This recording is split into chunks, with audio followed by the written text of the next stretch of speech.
Hi and welcome boys and girls to the foundation family या फिर to the foundation channel of physics वाला। मेरा नाम है ऋतिक मिश्रा और मैं हूं आपका mathematics mentor slash fill in the blanks. अरे यार आपका दोस्त, ठीक है। और आज हम लोग पढ़ने वाले हैं चैप्टर नंबर 3 जिसका नाम है अंडरस्टैंडिंग क्वाड्रिलैटरल्स। अंडरस्टैंड करने का मतलब क्या? अरे समझो क्वाड्रिलैटरल्स को, तो समझ लेते हैं एक साथ मिलके, थोड़ा सा ही टाइम लगेगा। अच्छा, अब आप लोगों ने एक बात सुनी होगी या फिर शायद सुनोगे, हाँ शायद सुनोगे कि क्लास 9 का मैथमेटिक्स ना भाई साहब बहुत ज्यादा टफ है, कुछ समझ भी नहीं आता। एकदम से एक तो इतना सारा कोर्स बढ़ा दिया, उसके बाद इतने खतरनाक क्वेश्चंस। अरे भाई सब के लिए टफ नहीं होता, टफ वो लोग बोलते हैं जिसका क्लास 8 का बेस क्लियर नहीं होता है। हमेशा याद रखना, मैं आपको एक बात बता रहा हूं, मैथ सिर्फ उन्हीं को टफ लगता है जिसका बेस क्लियर नहीं होता है। तो हम लोग बेस क्लियर कर लेते हैं कैसे कि सिंपल सा चैप्टर आसान वे में समझकर स्टार्ट करें। चलो सबसे पहले देखते हैं कि आज हम लोग को पढ़ना क्या क्या है। जरा देखो टेबल ऑफ कंटेंट। सबसे पहले हम लोग देखेंगे कि कर्व्स का मतलब क्या होता है, ठीक है। उसके बाद हम लोग समझेंगे कि पॉलीगॉन्स का मतलब क्या होता है। उसके बाद समझेंगे कि पॉलीगॉन समझ लिया तो पॉलीगॉन के कुछ टाइप्स होते हैं, उनके बारे में चर्चा करेंगे, जिक्र करेंगे, जिक्र जो भी, ठीक है। उसके बाद हम लोग समझेंगे कि एंगल सम प्रॉपर्टी क्या होती है पॉलीगॉन्स की। और फाइनली जो चैप्टर का नाम है क्वाड्रिलैटरल्स, ठीक है, उसके बारे में समझेंगे और उसके कुछ स्पेशल टाइप्स भी देखेंगे, ठीक है। आपको यहाँ पे कुछ भी पल्ले नहीं पड़ा, अरे तो टेंशन की बात नहीं है ना, आज यही तो पढ़ने आए हो। चलो जरा आगे देखते हैं। सबसे पहले समझते हैं कर्व के बारे में क्या होता है। मैं आप लोगों को एकदम बेसिक से उठा रहा हूं, एकदम बेसिक से समझना। सबसे पहले कर्व का मतलब क्या होता है। आप लोगों को लगेगा क्या फालतू बात है, जरा देखो।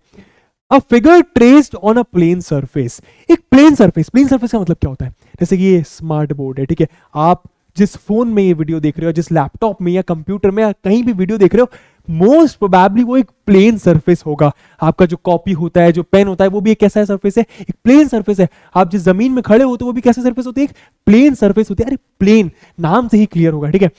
अगर आप प्लेन सरफेस में कोई फिगर बनाओ, कोई डायग्राम बनाओ विदाउट लिफ्टिंग द पेन या फिर पेंसिल या फिर स्केच पेन, अरे जिससे बना रहे उससे, कहने का मतलब क्या?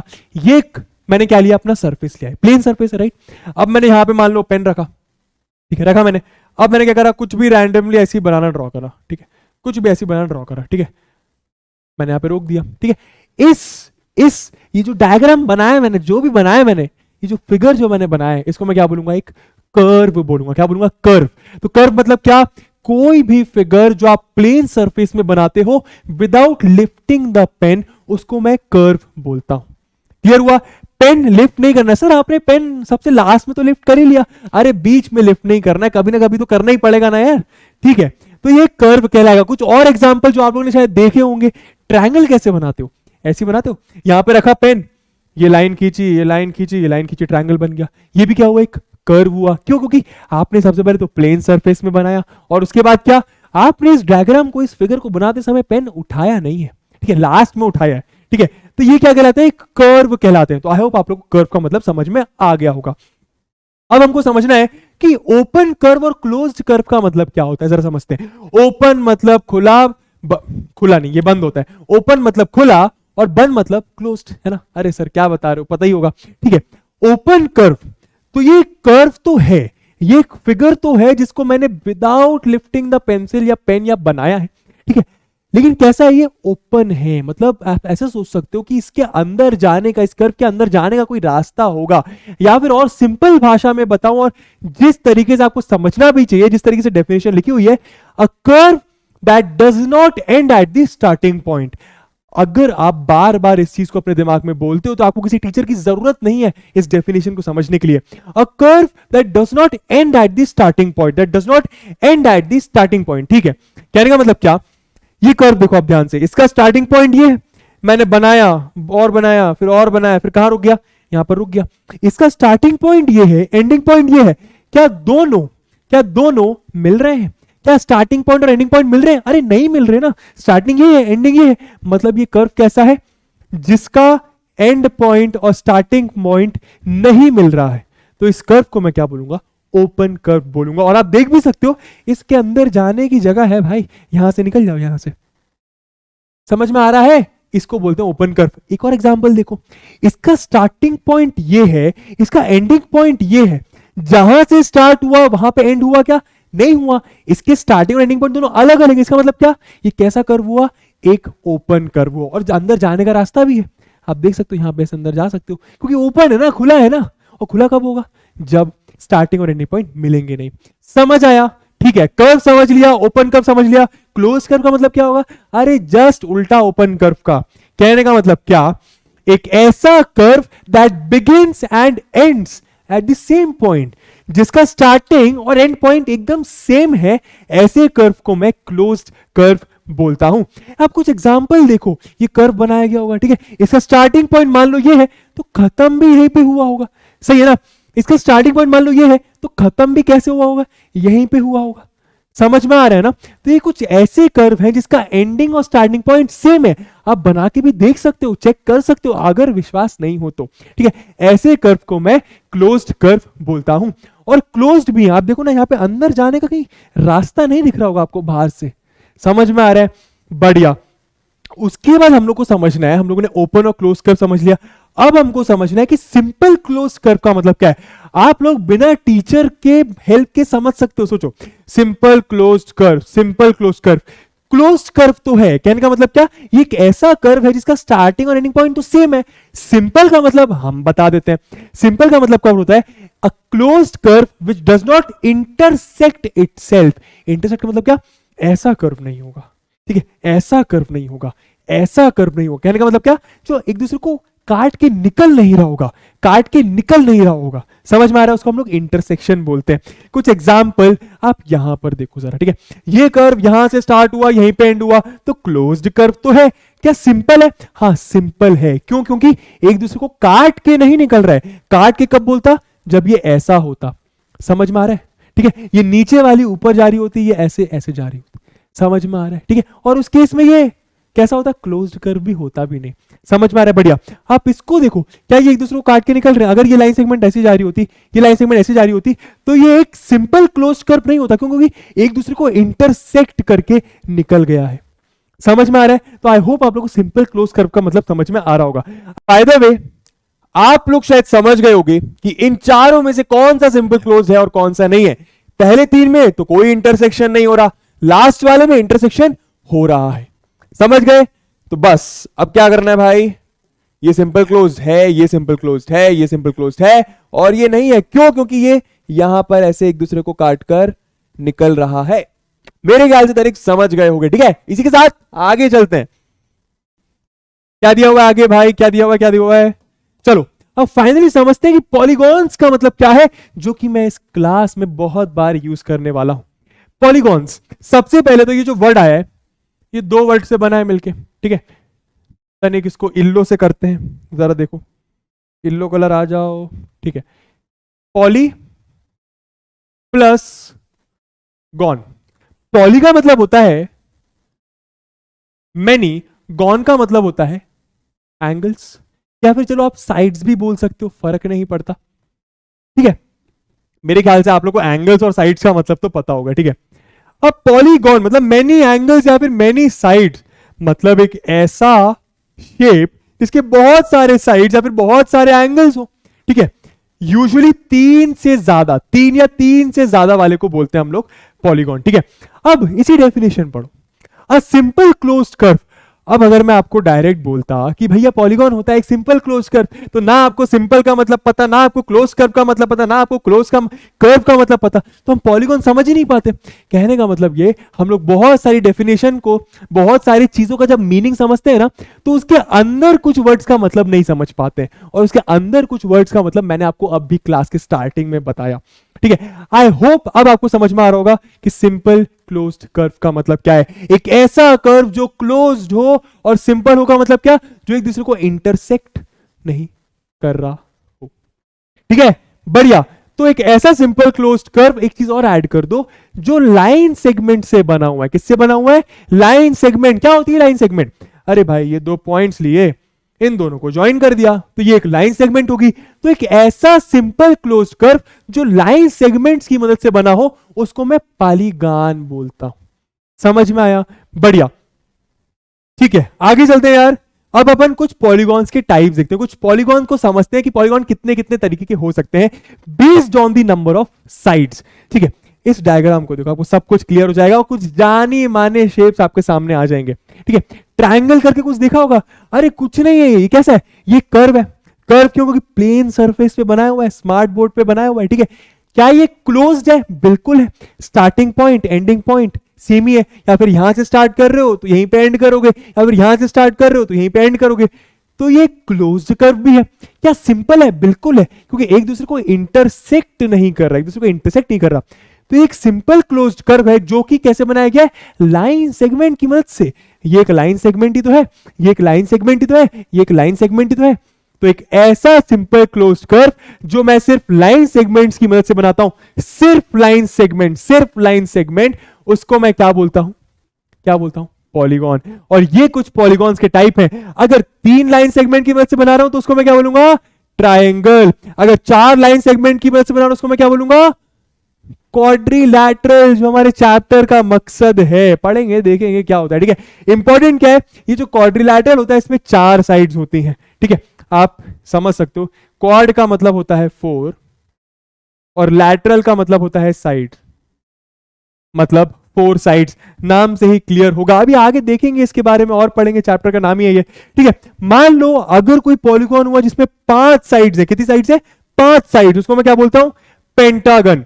6 साइड्स है तो हेक्सागन। साइड्स मतलब क्या? Line segment. साइड से मतलब क्या बोल रहा हूं मैं, साइड से मतलब क्या? Line segments. ठीक है, तो ऐसा पॉलीगॉन जो लाइन सेगमेंट से बना है, इसमें 6 साइड्स हो, 6 लाइन सेगमेंट्स, उसको मैं क्या बोलूंगा? हेक्सागन। 7 वाले को हेप्टागन, 8 वाले को ऑक्टागन, 9 वाले को नोनागन, डी वाले को मतलब 10 वाले को डेकागन। आगे भी ऐसे चलता रहता है, 11 साइड्स का कुछ और नाम होगा, 12 साइड्स का कुछ और नाम होगा। ठीक है, आप सिर्फ यहां तक याद रख लो, और यहां तक भी याद नहीं रखना तो हमारे चैप्टर का नाम जो है वहां तक याद रख लो, दैट इज क्वाड्रिलैटरल। ठीक है, चलो यार, आई होप आप लोगों को समझ में आ गया होगा on the basis of number of sides की पॉलीगॉन क्या क्या हो सकते हैं। Triangle, quadrilateral, hexagon, heptagon, नोनागन, decagon, जो भी है। ठीक है, डायगोनल का मतलब क्या है? और इंपॉर्टेंट है डायगोनल का मतलब। अ diagonal is a line segment. ये एक ऐसा लाइन सेगमेंट होता है जो कौन कौन से पॉइंट्स को मिला के बनता है सर?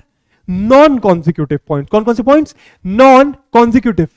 इतना भारी वर्ड बोल दिया, समझा भी देते हैं। ठीक है, नॉन कॉन्जिक्यूटिव का मतलब क्या है? जो लगातार नहीं आ रहे हैं, ऐसे पॉइंट्स जो एक के बाद एक नहीं आ रहे हैं। समझ में आ रहा है? ठीक है, जैसे कि ये एक पॉलीगॉन है। अब तो समझ में आ रहा है कि पॉलीगॉन का मतलब क्या है। किसी को समझा सकते हैं ना कि पॉलीगॉन होता क्या है? Simple closed curve made up of line segment. Simple closed curve made up of line segment. ठीक है, तो मैं पॉलीगॉन बोलूंगा। ये कैसा पॉलीगॉन है?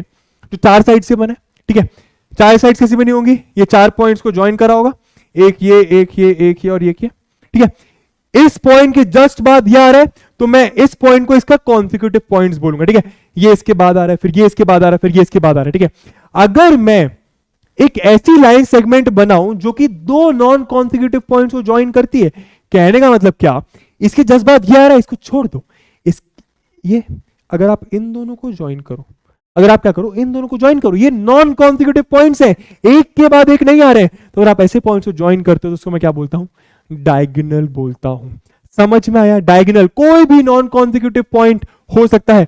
यहां पर देखो, चलो ये भी तो होंगे नॉन कॉन्सिक्यूटिव पॉइंट्स।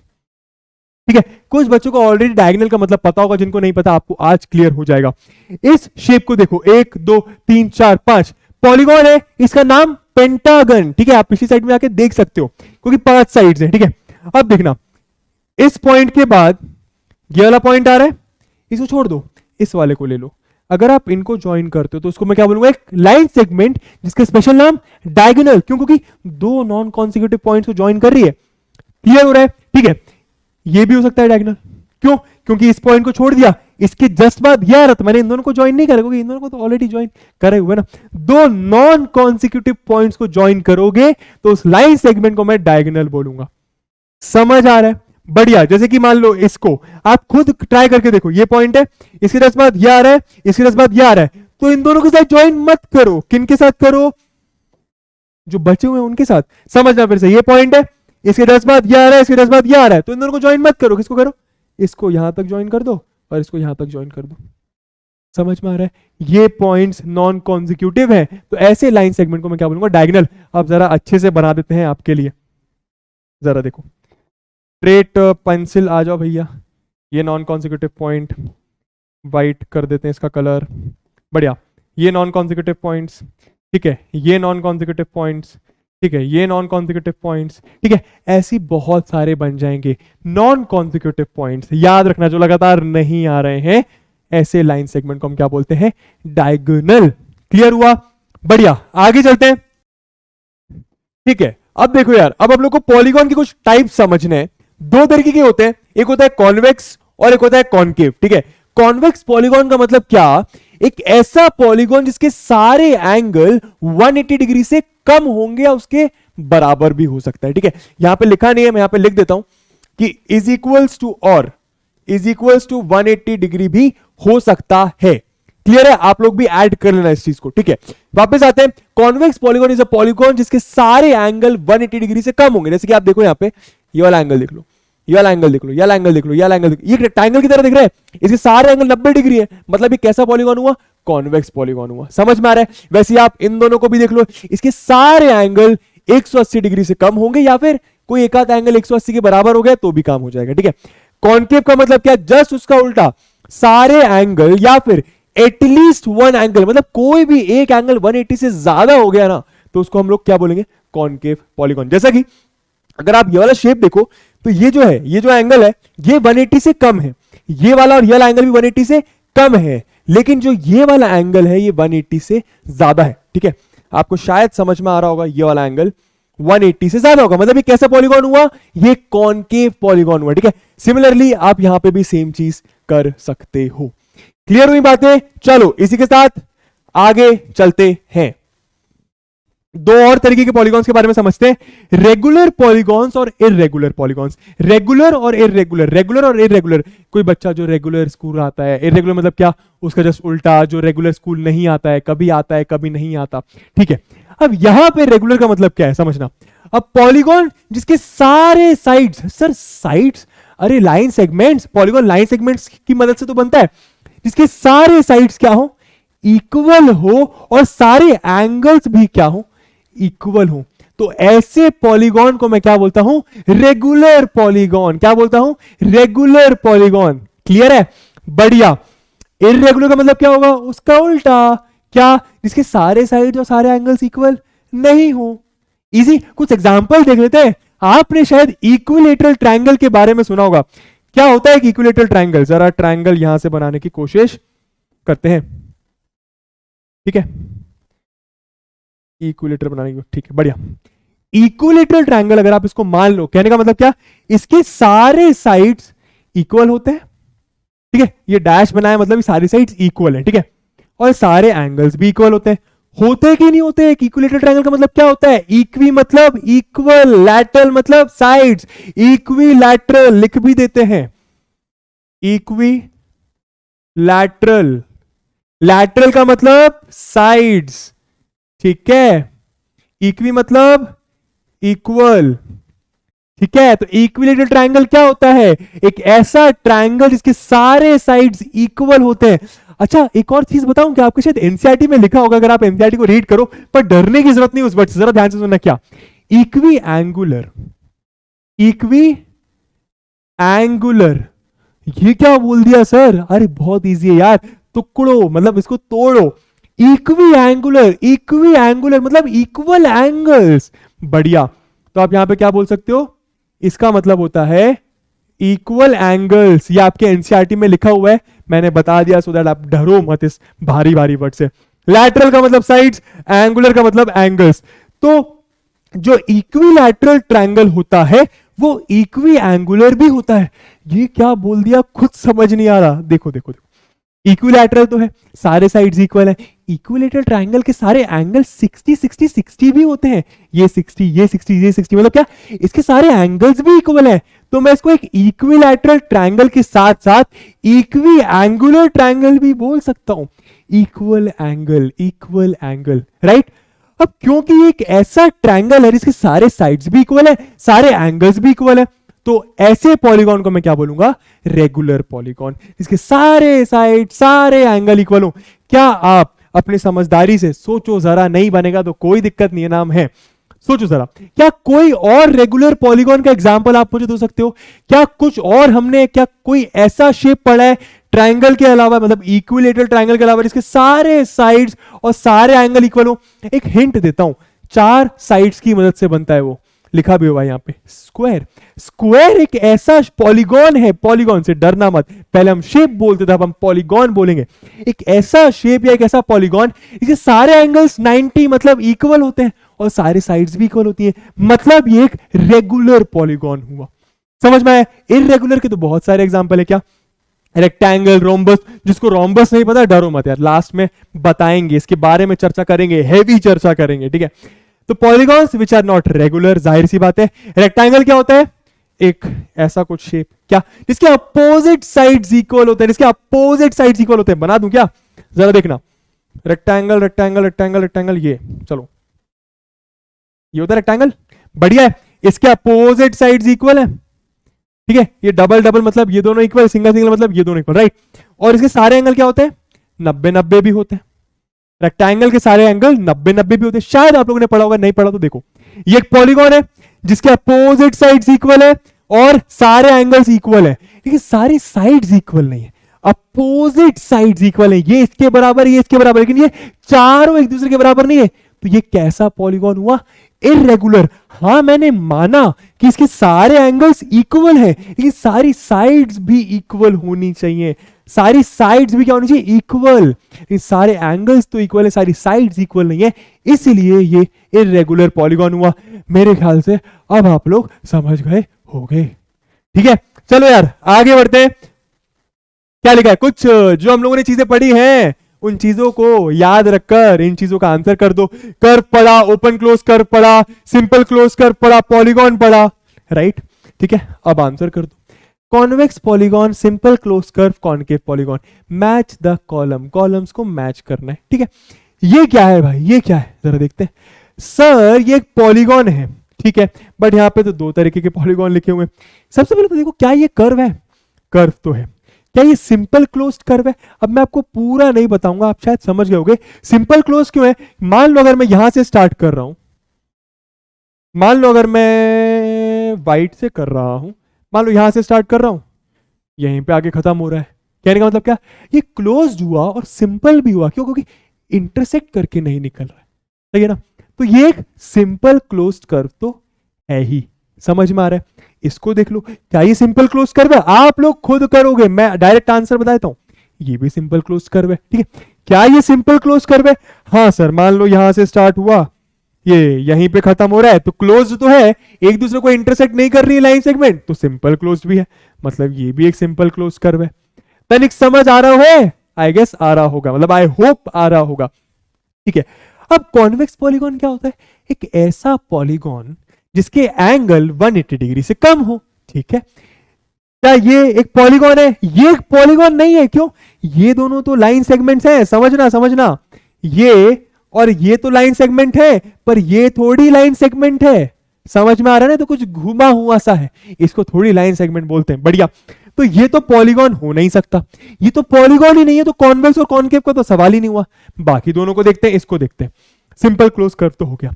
क्या ये कॉन्वेक्स पॉलीगॉन है? एंगल्स देखो, पॉलीगॉन तो है क्योंकि लाइन सेगमेंट्स बनी हुई है, ये वाला एंगल, ये वाला एंगल, ये वाला एंगल, ये वाला एंगल, ये सब 90 डिग्री से कम, सॉरी 180 डिग्री से कम होंगे, मतलब।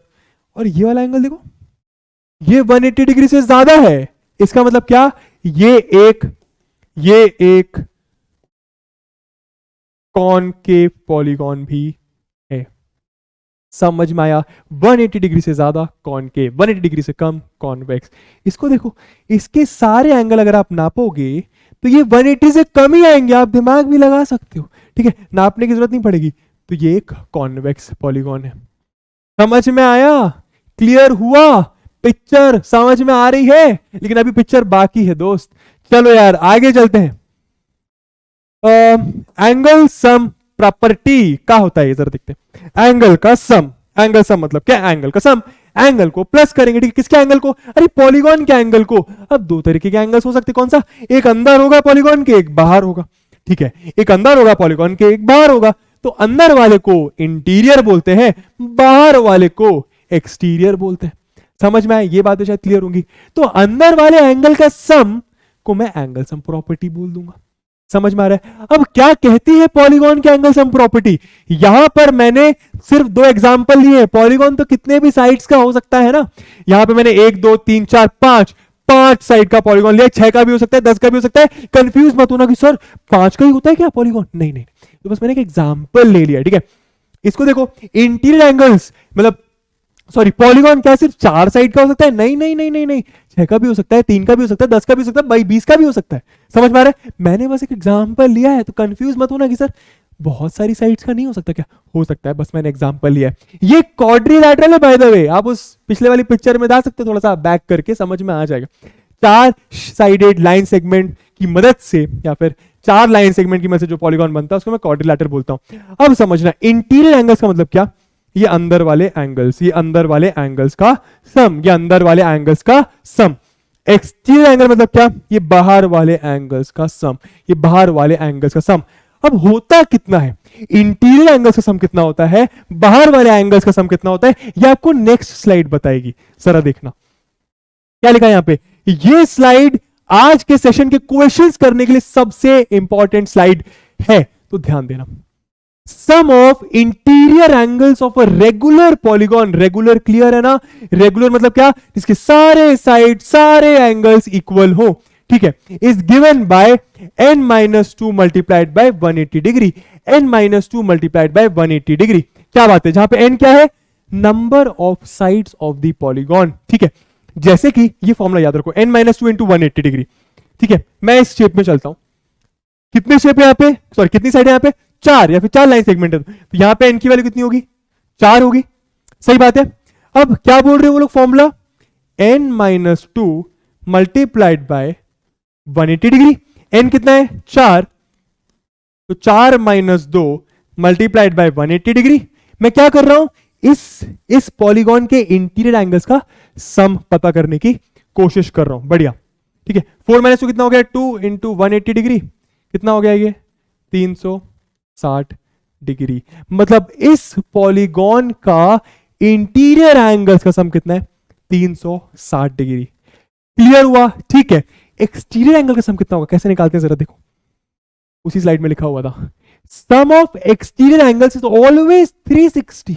ऑलवेज का मतलब क्या, अरे कोई भी पॉलीगॉन ले लो, 4 साइड का, 5 साइड का, 10 साइड का, उसके एक्सटीरियर मतलब बाहर वाले एंगल्स का अगर आप सम करोगे तो वो हमेशा 360 डिग्री आएगा। ये तो आसान है ना, कोई फॉर्मूला याद रखने की भी जरूरत नहीं है, बस याद रखो सब का सम 360, सब का सम 360, बढ़िया। यहां पे क्या लिखा है, ये दो और अलग से फॉर्मूले से, इनके ऊपर भी क्वेश्चन से जरा ध्यान देना। ईच एक्सटीरियर एंगल, ईच मतलब क्या, हर एक एक्सटीरियर एंगल, हर एक एक्सटीरियर एंगल। अभी जो पिछला डायग्राम था वहां पे 5 एक्सटीरियर एंगल थे, राइट, लेकिन अगर आपको हर एक एक्सटीरियर एंगल निकालना है, मतलब एक्सटीरियर एंगल का सम तो 360 है, लेकिन हर एक एक्सटीरियर एंगल कितना है, फिर से सुनना, एक्सटीरियर एंगल्स का सम तो 360 है, लेकिन हर एक एक्सटीरियर एंगल की वैल्यू कितनी है, मेजरमेंट कितना है, वो इस फॉर्मूले से निकल जाएगा। 360 बाय n, 360 टोटल था, n क्या है, number of sides of that polygon. Clear हुआ, बढ़िया। इसको एक एग्जांपल से भी कर लेते हैं, जो अपना पिछला वाला क्वेश्चन था, जरा देखना। ये देखो 5 एक्सटीरियर एंगल है, राइट, मुझे पता है पांचों का सम 360 डिग्री होगा, लेकिन अगर मुझे पता करना है कि पांचवा, एक, दूसरा, तीसरा, चौथा का मेजरमेंट कितना है, तो कैसे पता करेंगे, कुछ मत करो, 300 मतलब कुछ मत करो से मतलब कि कुछ नहीं करना, मतलब थोड़ा बहुत करना पड़ेगा, ठीक है। 360 बाय n कितना, 5, 1 2 3 4 5 साइड्स हैं, कितना आ जाएगा ये, 5 7 35, 1 बचा, 5 2 10, 72 डिग्रीज। कहने का मतलब क्या, एंगल 5 का मेजरमेंट भी 72, एंगल 1 का मेजरमेंट भी 72, एंगल 2 का मेजरमेंट भी 72। समझ में आ रहा है, और 3 और 4 का भी समझ गए होगे।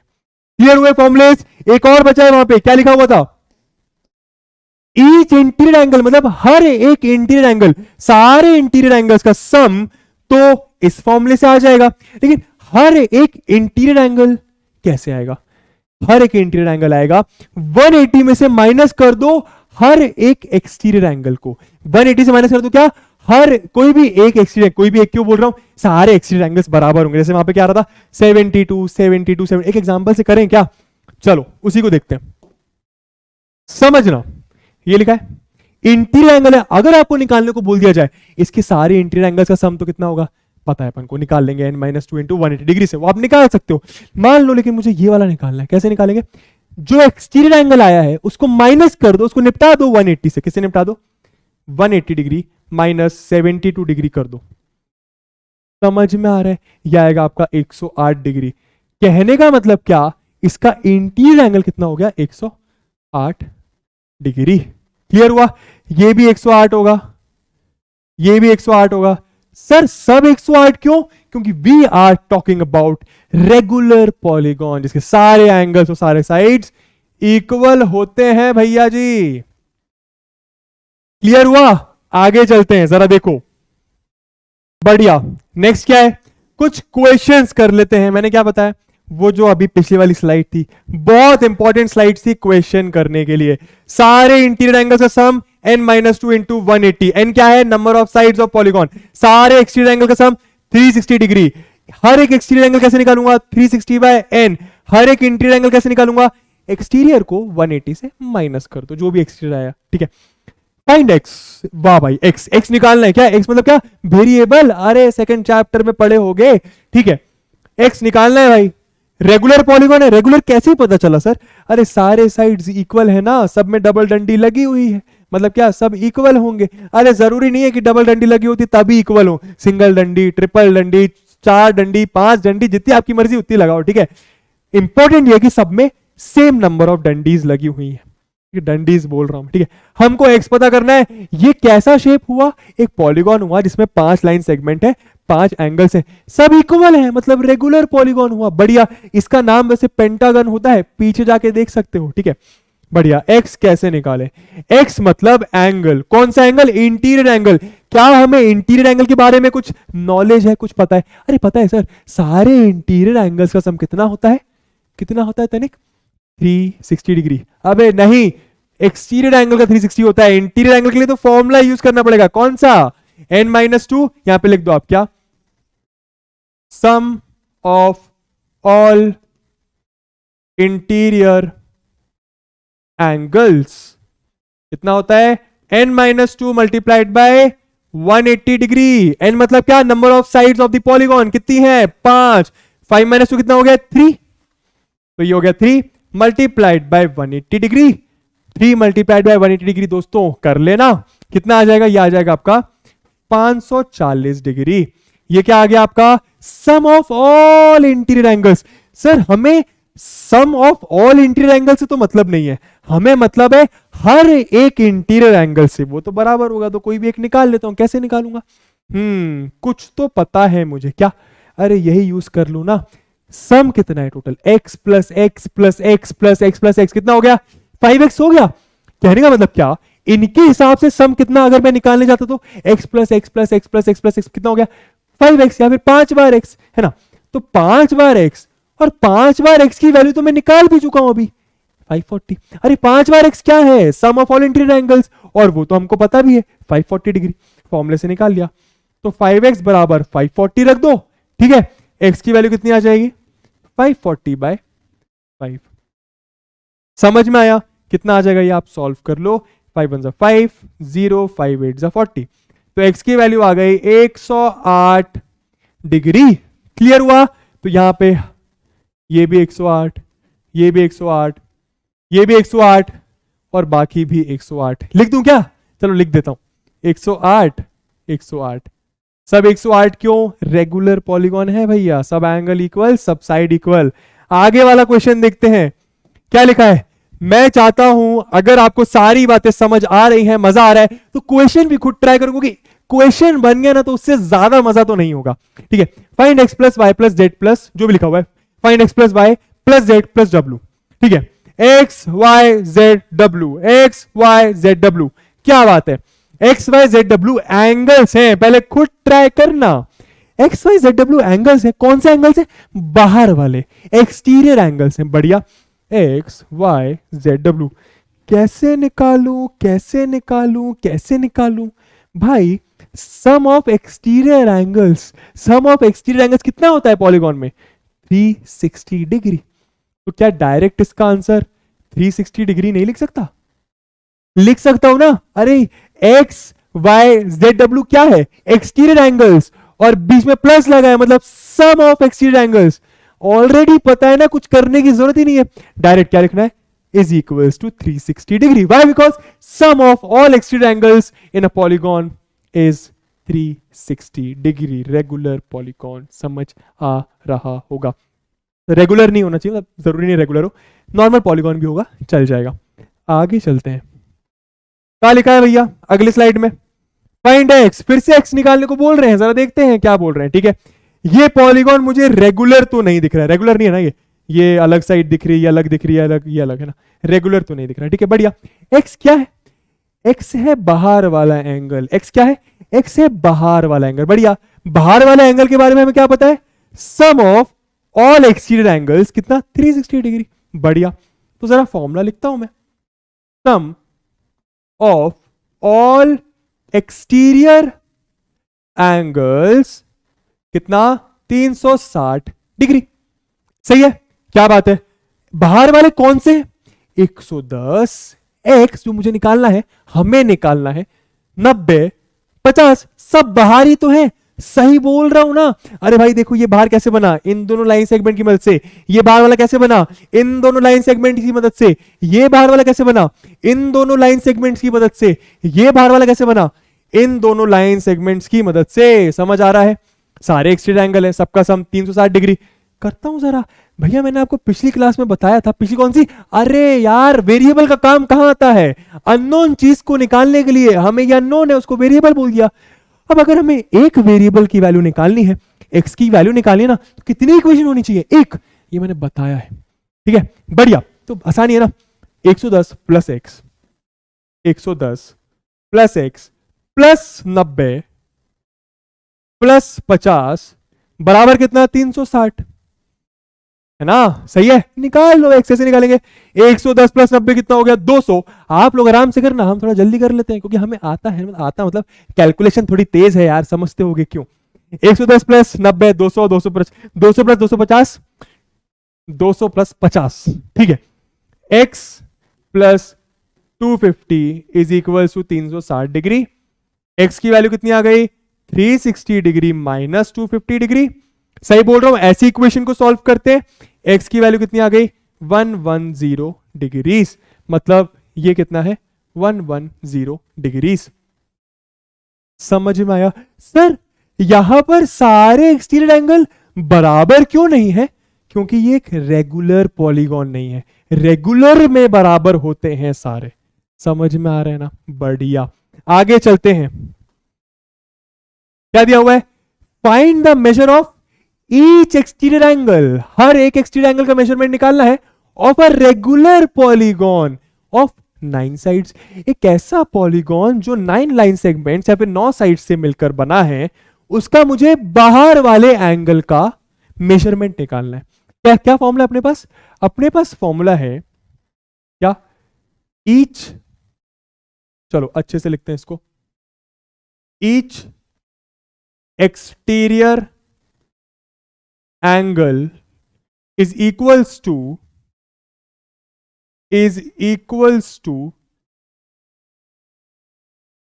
360 degree, sorry 360 by n degree. यही फॉर्मूला देखा था अपन ने। सही बोल रहा हूं? हर एक एक्सटीरियर एंगल किसके बराबर होता है? 360 बाय n डिग्रीज के, रेगुलर पॉलीगॉन में। n क्या है? Number of sides. क्या दी हुई है? दी हुई है 9 साइड्स दी हुई है। तो आंसर क्या हो जाएगा? 360 बाय 9 डिग्रीज। सही है, 9 4 जा 36, ये आ जाएगा 40 डिग्री। मतलब एक ऐसा रेगुलर पॉलीगॉन जिसमें 9 साइड्स हैं, उसका हर एक एक्सटीरियर एंगल क्या होगा? 40 डिग्री। समझ आया तनिक? आगे चलते हैं। अरे इतना आसान क्वेश्चंस दे रहे हैं यार, क्या ही बोले। Find the measure of each interior angle. बहुत सारे बच्चे गलती करते हैं, क्वेश्चन आने के बाद टीचर का वेट करते हैं, क्वेश्चन समझाने के लिए, है ना। ऐसा मत करना यार, पहले खुद करने की कोशिश करना, कोई खुद बनता है ना, फीलिंग अलग है, ठीक है। Find the measure of each interior angle, बस आराम से रीड करो। हर एक इंटीरियर एंगल निकालना है। हर एक इंटीरियर एंगल का सर ने फॉर्मूला बताया, exterior angle, sorry 180 minus exterior angle, यही फॉर्मूला बताया मैंने क्या। Each interior angle is equals to 180 minus exterior angle, यही बताया मैंने, ठीक है सर। लेकिन इसके लिए एक्सटीरियर एंगल तो पता होना चाहिए ना। अरे पता कर लेते हैं ना, कैसे। Of a regular octagon, regular है, सब कुछ इक्वल है ना, एंगल भी साइड भी ऑक्टागन। ऑक्टागन मतलब क्या, ऐसा पॉलीगॉन जिसकी 8 साइड्स है। बढ़िया, मुझे निकालना है एक्सटीरियर एंगल, क्यों, क्योंकि मुझे इंटीरियर एंगल निकालना है। हर एक एक्सटीरियर एंगल कैसे आएगा, फॉर्मूला है सर। एक्सटीरियर एंगल का क्या फॉर्मूला है, एक्सटीरियर एंगल का फॉर्मूला अब भी पिछले क्वेश्चन में देखा क्या, 360 बाय n डिग्रीज। बात सही है। n कितना, number of sides of a polygon कितनी है, ऑक्टागन मतलब 8 साइड्स। कितना आ गया ये, 360 बाय 8 डिग्रीज। काट दो, 8 4 जा 32, 8 5 जा 40, तो 45 डिग्री आ गया। क्या आ गया ये, हर एक एक्सटीरियर एंगल। मुझे तो इंटीरियर एंगल निकालना है, कैसे निकालूंगा, 180 में से एक्सटीरियर को माइनस कर दूंगा। कितना आ गया ये, 180 माइनस एक्सटीरियर कितना, अभी निकाला 45। तो ईच, हर एक इंटीरियर एंगल आपका आ चुका है 135 डिग्रीज। समझ में आया, ऐसे करना है क्वेश्चन। कुछ भी टफ लग रहा है क्या, वो एक ही स्लाइड की मदद से सारे क्वेश्चन सॉल्व हो रहे। आगे चलते हैं। चलो अभी तक अगर आराम से बोलो, आराम से बोलो। अभी तक अगर आप लोगों ने क्वेश्चंस ट्राई नहीं करे तो प्लीज करो यार, ठीक है, याला खुद से करो। Find the number of sides of a regular polygon. Regular polygon की ही साइड्स निकालनी है, सॉरी नंबर ऑफ साइड्स निकालनी है। उस पॉलीगॉन में कितनी साइड्स हैं ये निकालना है, ठीक है। Whose exterior angle measure 45 degree. तो पहले आराम से बैठकर क्वेश्चन समझ लो। एक रेगुलर पॉलीगॉन की नंबर ऑफ साइड्स पता करना है। कितनी साइड्स होंगी, 5 हो सकती हैं, 10 हो सकती हैं, 12, कितनी भी हो सकती हैं। जिसका एक्सटीरियर एंगल हमें क्या दिया हुआ है, 45 डिग्री। ठीक है। कुछ एक्सटीरियर एंगल का फॉर्मूला पता है क्या अपन को, पता है क्या। Each exterior angle, each exterior angle किसके बराबर होता है, 360 by n, 360 by n degrees. Competitive exam जो बाद में एग्जाम देते हैं ना, ये फॉर्मूले डायरेक्ट यूज हो जाते हैं। एनीवे हमको n पता करना है, हमको n पता करना है। ईच एक्सटीरियर एंगल दिया हुआ है क्या, 45 डिग्री। सर एक्सटीरियर एंगल 45 दिया है, ईच, हर एक एक्सटीरियर एंगल 45 नहीं दिया। अरे यार रेगुलर बोला है ना, तो सारे एक्सटीरियर एंगल बराबर ही होंगे। तो ईच एक्सटीरियर एंगल कितना हो गया, 45 डिग्री। सही है, ये हो गया 360 बाय n। क्लियर है। हमको n निकालना है ना, हमको नंबर ऑफ साइड्स निकालना है ना। क्या लिखा है, नंबर ऑफ साइड्स। कैसे निकालेंगे, इस इक्वेशन को सॉल्व कर लो। कैसे करेंगे, n डिवीजन में है, इधर जाके मल्टीप्लाई हो जाएगा। तो ये कितना हो गया, 45 degree into n is equal to 360। समझ में आ रहा है, क्लियर है, बढ़िया, ठीक है, क्लियर है। n कैसे निकालेंगे, n के साथ 45 मल्टीप्लीकेशन में है, तो उधर जाके डिवाइड। 360 बाय कितना हो गया ये, 45 डिग्री। क्लियर है। n is equal to value कितनी आ गई, काट लो भैया, 5 9 जा 45, 5 7 जा 35, 1 बचा, 5 2 जा 10, 9 8 जा 72, 9 1 जा 9, 9 8 जा 72। क्या आ गया यहाँ पे, 8 साइड्स आ गई। मतलब ऐसा पॉलीगॉन जिसका एक्सटीरियर एंगल 45 डिग्री है, हर एक्सटीरियर एंगल 45 डिग्री है, उसकी नंबर ऑफ साइड्स कितनी होंगी, 8। और इस 8 का एक्सप्रेशन नाम होता है ऑक्टागन। क्लियर हुआ। आगे चलते हैं, अब कुछ और कॉन्सेप्ट को समझने की कोशिश करते हैं। चलो भैया अब फाइनली आ जाते हैं उस चीज को समझने में जो चैप्टर का नाम है अंडरस्टैंडिंग क्वाड्रिलैटरल्स। क्वाड्रिलैटरल क्या होता है, क्वाड्रिलैटरल का मतलब मैं आपको पहले ही समझा चुका हूं सेशन के बीच में। क्वाड्री मतलब 4, 4 लैटरल मतलब साइड्स। 4 साइड्स, एक ऐसा पॉलीगॉन, पॉलीगॉन जरूरी नहीं है रेगुलर हो, पॉलीगॉन जरूरी नहीं है रेगुलर, रेगुलर मतलब क्या, सब कुछ इक्वल होना चाहिए, जरूरी नहीं है, एक ऐसा पॉलीगॉन जिसकी 4 साइड्स होती है उसको मैं क्वाड्रिलैटरल बोलता हूं, और वही मुझे आज के सेशन में समझना है। मैं सिर्फ इस पॉइंट से क्लास के एंड तक अब ऐसे शेप्स की बात करने वाला हूं, ऐसे पॉलीगॉन की बात करने वाला हूं जिसमें 4 साइड्स होंगी, और जाहिर सी बात है 4 वर्टाइसेस भी होंगे और 4 एंगल्स भी होंगे। ठीक है, अभी देखेंगे एग्जांपल्स। ठीक है, अब आपको एक चीज ध्यान में रखनी है, क्वाड्रिलैटरल के इंटीरियर एंगल्स का सम 360 डिग्री होता है। आप कोई भी 4 साइडेड का, चलो मैं बना के दिखाता हूं आपको, ये देखो भैया, ये बनाया, ठीक है, ये बना, कैसे ही बना लो कोई फर्क नहीं पड़ता। ठीक है, अभी ये कुछ पढ़ेंगे इसके आगे। ठीक है, जरा देखना, क्या ये क्वाड्रिलैटरल है? बिल्कुल है, क्योंकि 4 साइडेड शेप का पॉलीगॉन है, राइट। इसके इंटीरियर एंगल्स की अगर सम की बात करी जाए तो वो कितना आएगी? 360 डिग्री आएगी। कितनी आएगी? 360 डिग्री। सर क्यों होता है इसके इंटीरियर एंगल सम 360 डिग्री? मैं दो तरीके से आपको बताता हूं। एक तो अपन ने फॉर्मूला पढ़ा, n-2 इंटू 180, ठीक है, यहां से निकाल लो। कैसे? n कितना? 4, 4 माइनस 2, 2, 2 इंटू 180, 360। एक तो यहां से निकल जाएगा। एक और तरीका क्या है, आप क्या करो, यहां पे बीच में इसको ऐसे ज्वाइन करवाओ। ठीक है, क्लियर? अब इस क्वाड्रिलैटरल को मैंने 2 ट्रायंगल्स में ब्रेक कर दिया, सही है।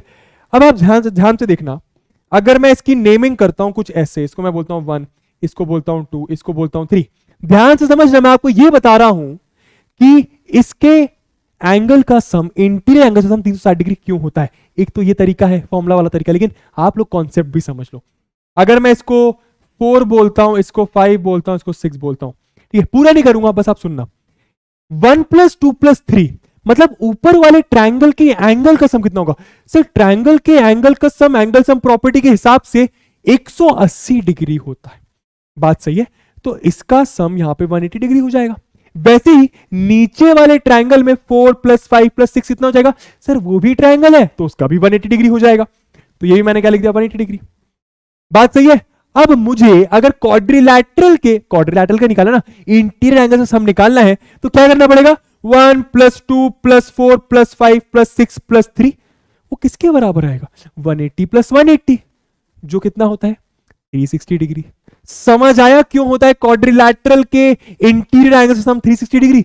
ये मैंने आपको 2 तरीके से बता दिया, ये फॉर्मूले से जो कि आप याद रखोगे, और ये वाली चीज भी बता दी जो कि याद रखने वाली सी चीज नहीं है, क्योंकि बहुत आसान सी चीज है, याद ही रहेगी। ठीक है, चलो यार अब और बात करते हैं ज्यादा क्वाड्रिलैटरल के बारे में। पहले कुछ क्वेश्चंस कर लेते हैं। इस क्वेश्चंस करने के बाद हम लोग कुछ स्पेशल टाइप ऑफ क्वाड्रिलैटरल्स के बारे में पढ़ेंगे, बताऊंगा क्या मतलब है मेरे बोलने का।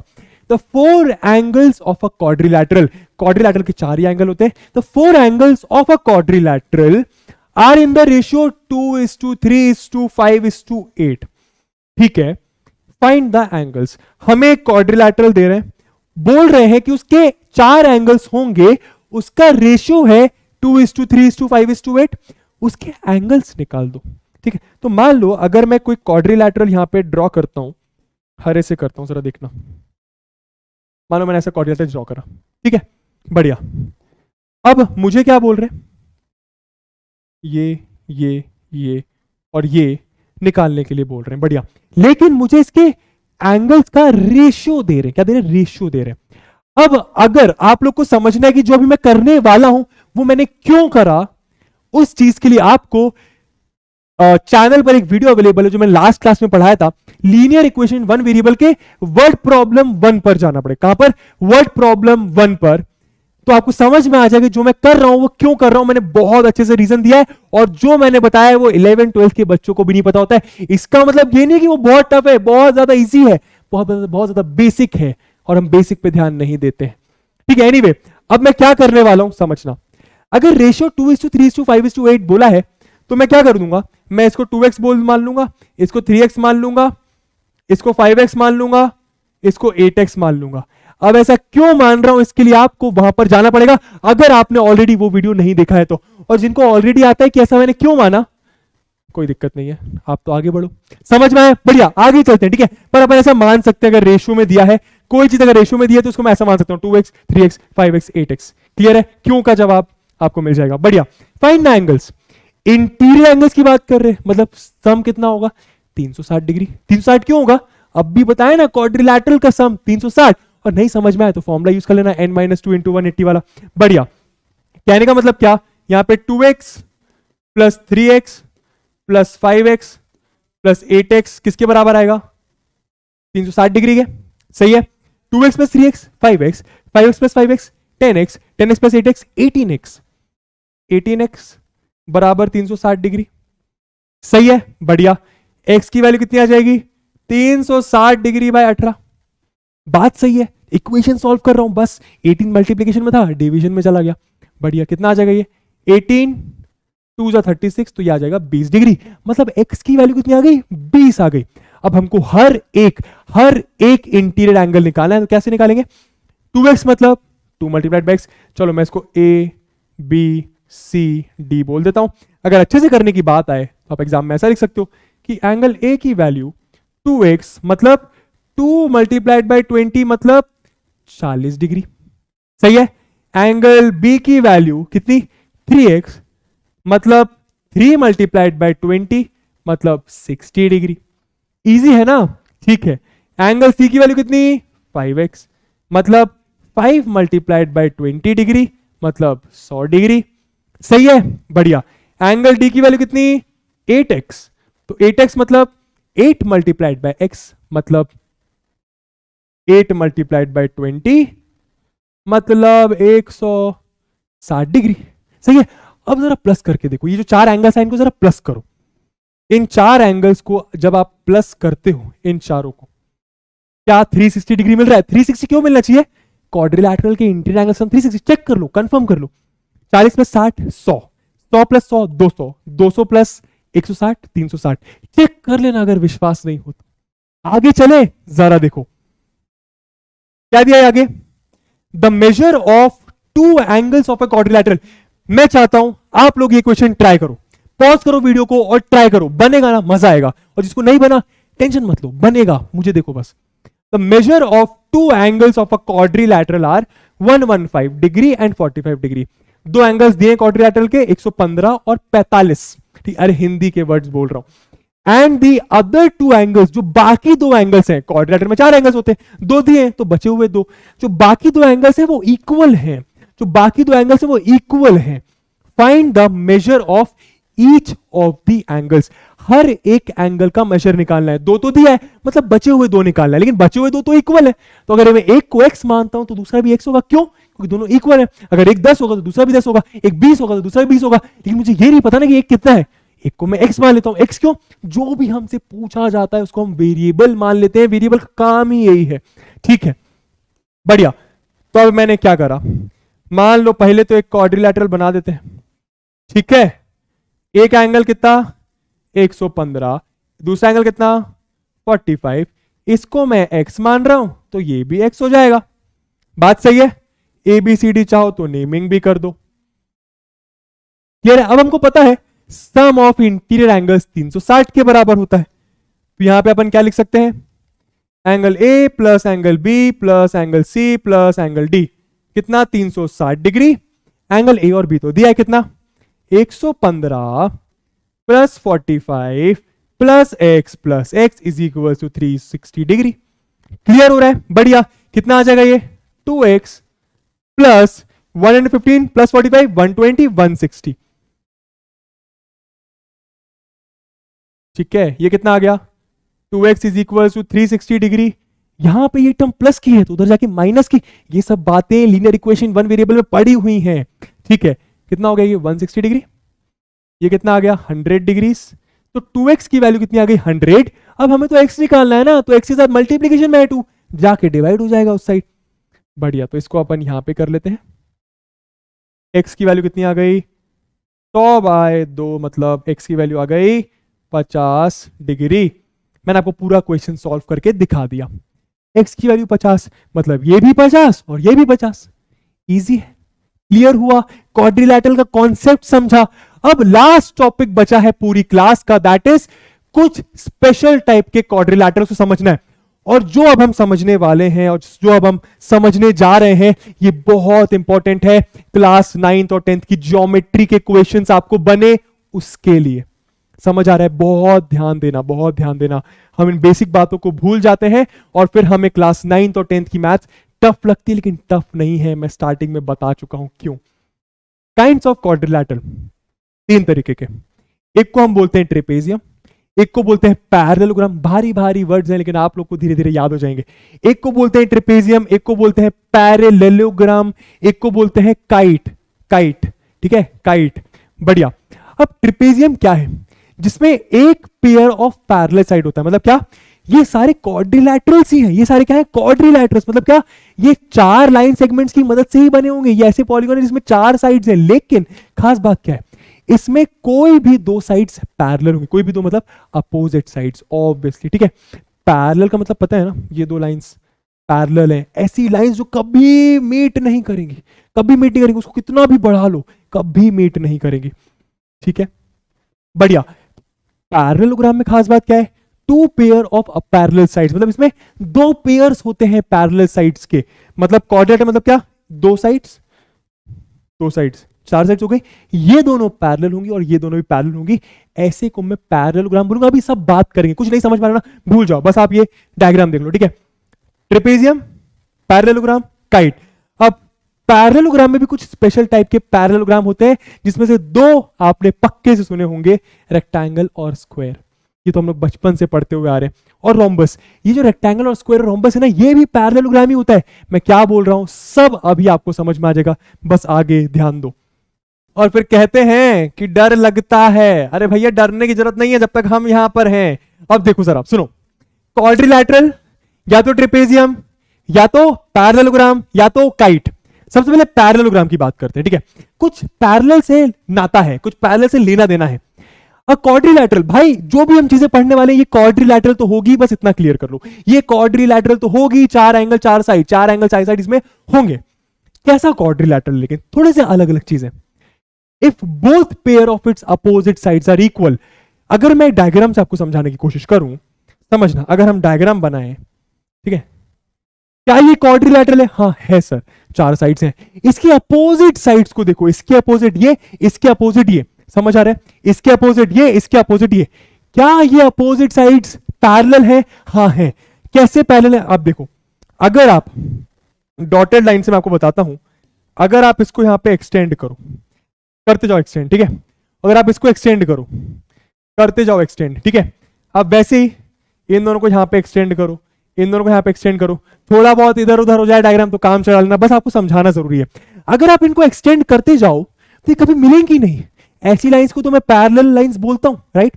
तो अगर ये दोनों लाइंस और ये दोनों लाइंस, ये दोनों लाइंस तो पैरेलल है, वैसे अगर ये दोनों भी पैरेलल हुई, अपोजिट साइड्स अगर पैरेलल हुई, opposite sides, opposite opposite opposite opposite sides अगर पैरेलल हुई, तो मैं इस क्वाड्रिलैटरल को पैरेललोग्राम बोलूंगा। क्वाड्रिलैटरल तो है, बस पैरेललोग्राम इसका स्पेशल नाम है। क्यों? क्योंकि अपोजिट साइड्स पैरेलल है। यहां पे इक्वल लिखा है, आप इसको पैरेलल लिख लेना। समझ आ रहा है बातें? ठीक है। अब मैं जरा इसको मिटा देता हूं यहां पे।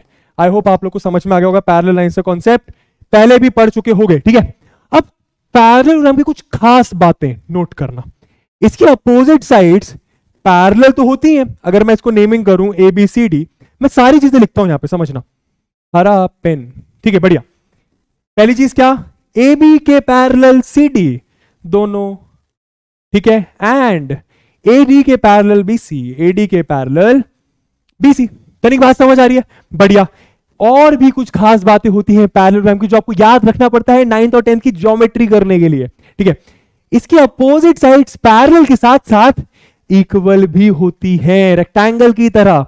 AB बराबर CD, AB बराबर CD भी होता है एंड AD बराबर BC भी होता है। दोनों पैरेलल भी, दोनों इक्वल भी। और कुछ खास बातें होती हैं क्या? अपोजिट एंगल्स भी इक्वल होते हैं। अपोजिट साइड्स तो इक्वल है ही, अपोजिट एंगल्स भी इक्वल होते हैं। अपोजिट एंगल्स का मतलब क्या? A के सामने वाला C अपोजिट, दोनों इक्वल है भैया पैरेललोग्राम में। क्या लिख सकता हूं? एंगल A बराबर angle C and angle D बराबर एंगल B। समझ आ रही है बातें? ये है कुछ पैरेललोग्राम की खास बातें। क्लियर हुआ? बढ़िया। चलो यहां पे अब जरा इसको बहुत ध्यान से देखना, मैं क्या करने वाला हूं। मैं इसके डायगोनल्स भी बनाने वाला हूं। क्या? इसके डायगोनल्स भी बनाने वाला हूं। पैरेललोग्राम के डायगोनल्स की क्या खास बात है वो भी मैं आपको बताऊंगा, जरा देखना। अगर मैं इसके डायगोनल्स ऐसे बनाता हूं, कैसे बनाए? ग्रीन पेन से बनाते हैं। ये डायगोनल 1, ये डायगोनल 2, ठीक है। ये जो पैरेललोग्राम के डायगोनल्स हैं, जहां पर मीट कर रहे हैं, उस मीटिंग पॉइंट पर एक दूसरे को बाइसेक्ट करते हैं। ये क्या बोल दिया सर? बाइसेक्ट मीटिंग पॉइंट, को समझ नहीं आया? ध्यान से सुनना एक बार, ठीक है। बहुत सारे बच्चों को कॉम्प्लिकेटेड लगता है, लेकिन हम आपके लिए इजी बनाएंगे, समझ। ये जो AC और BD डायगोनल है, डायगोनल बता चुका हूं सेशन के लास्ट, सेशन के पहले कि क्या होता है। ये मान लो यहां पे मीट कर रहे हैं O पॉइंट पर, ठीक है। मानना क्या है? मीट कर रहे हैं। इस पॉइंट को मैंने O बोला, ठीक है। कहने का मतलब AO बराबर OC होगा और DO बराबर OB होगा। AO बराबर, हरे पेन से लिखते ताकि आपको समझ में आए कि हरे पेन से ही सारी खास बातें लिखी गई हैं।